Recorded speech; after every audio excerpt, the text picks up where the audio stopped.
Requested by Miora, mag-oven bake ako ng potato with chicken and pastry. Ayan, ganito siya guys. Ganyan siya sa ilalim guys. Nilagyan ko siya ng oven baked potato. Ni-slice ko na manipis yung potato at ni-oven ko at nilagay ko siya sa ilalim bago ko nilagay ang chicken. Ang ating chicken is nilagyan ko ng cooking cream and all-purpose cream. Ayan, at nilagay ko siya sa ibabaw ng potato at lagyan ko na siya ng pastry sa ibabaw din.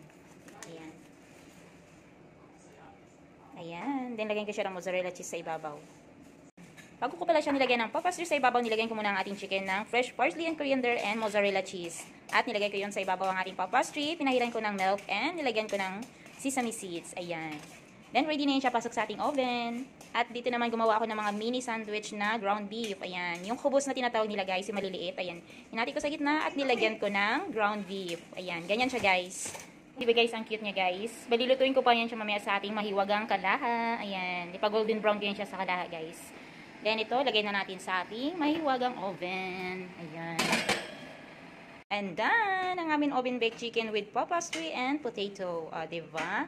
At syempre, ito na yung mga mini kubos kanina. Yung mga mini bread na nilagyan ko ng ground beef. Diba? And it's finally done. Diba? Ayan na siya guys. Gumawa ko ng sauce niya na yogurt with tahini at nilagyan ko ng butter and snowball and parsley sa ibabaw. Diba? Ayan ang aming today iftar.